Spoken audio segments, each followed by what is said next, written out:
Good morning, or afternoon, whenever you're reading this. Today, chapter 31, The Naked Stampede. Oh, he said naked.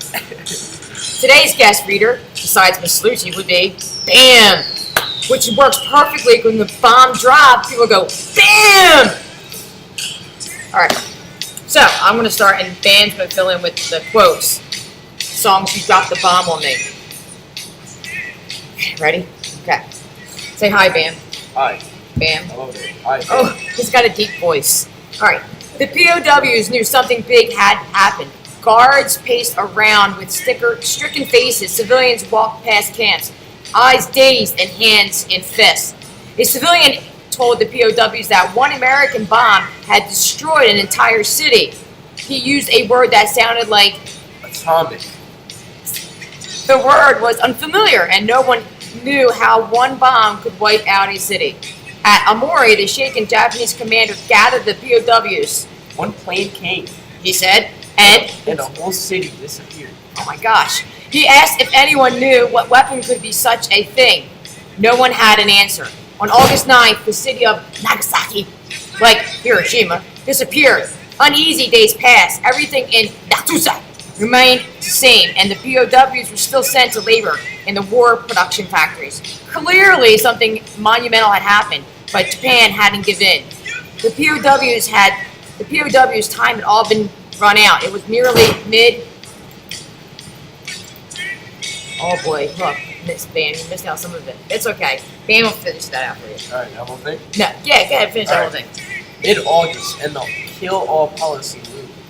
Even if Japan surrendered, many POWs believed the guards would murder them anyway, out of vengeance or to prevent them from testifying in war crime trials.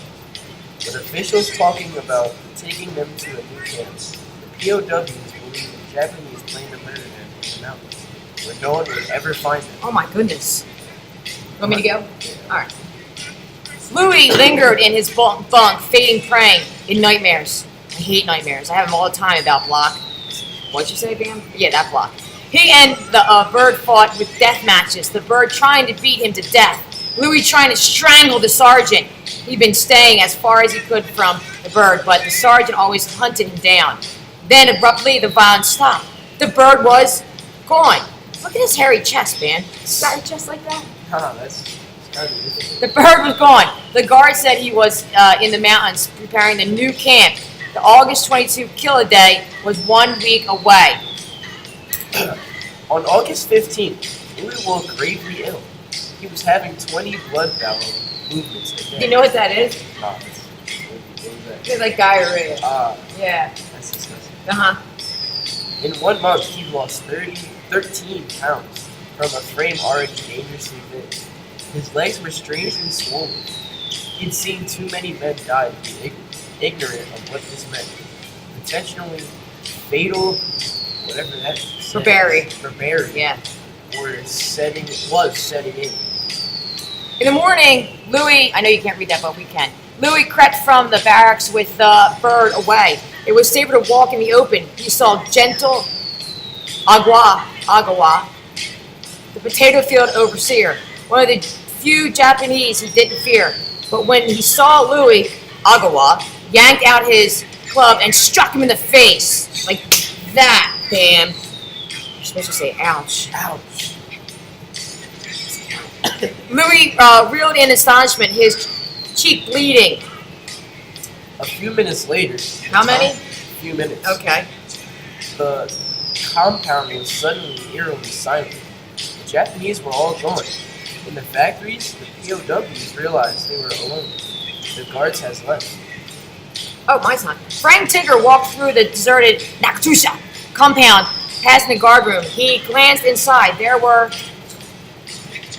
the guards crowded around a radio listening to a small Japanese voice. Something of great importance was being said. At the factories, the guard reappeared and told the POWs to get back to work. When Ken Marvin returned to the station, he found no one working. He spotted Bad Eye, the guard, whom he'd been teaching bad English. Marvin asked why work had stopped. Bad Eye said there was no electricity. Marvin looked around. then turned to Bad Eye and told him the lights were on. Bad Eye replied solemnly, "The war is over." Marvin began sobbing. Is that your son? You just have the scenes. At the workers' march to camp, Marvin hurried among them, sharing what Bad Eye had said. It's like moody Bad Eye. No one believed it. Everyone had heard the rumor before, and it had always turned out to be fake. In camp, nothing had changed. In the morning, the work crews were told there was no work and dismissed. The men began to wonder if Marvin was right. The guards would say anything. A day passed with no news. When night fell, the men saw the village glowing. The civilians had taken their blackout shades down. As a test, the POWs removed something, because I can't read it either. And then on the next paragraph, ordered them to put them back up. Probably like, I don't know, shields of glass, who knows.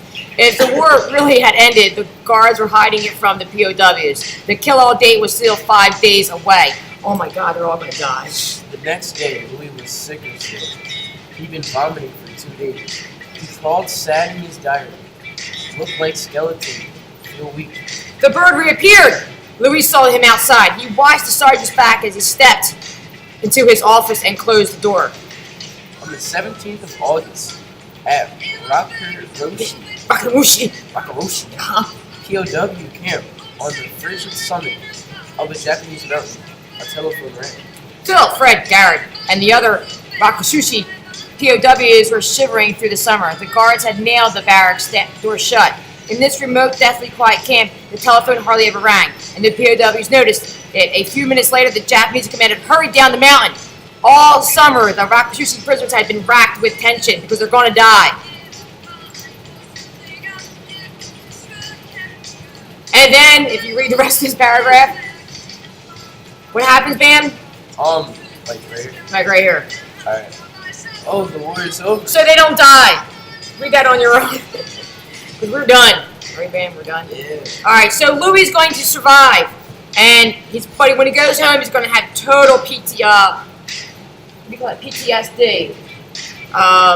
Which is when you have bad dreams and nightmares. So, and we'll see this in the movie when we watch the movie. So, think about all the things Louis survived. So, here's some pictures of Louis. There's Louis and his family. His dad, his sister, his mom.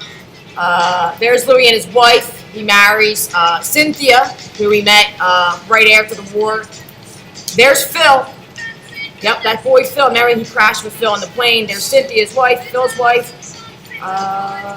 There's Louis. We're going to talk about why he's running, and Louis skateboarding. Isn't that bomb right there? There's no joke. He, in this picture, is 85 years old, Louis. No joke. He died at like 93. I just see nothing. Just like we're done. Say bye, Van. Bye, guys.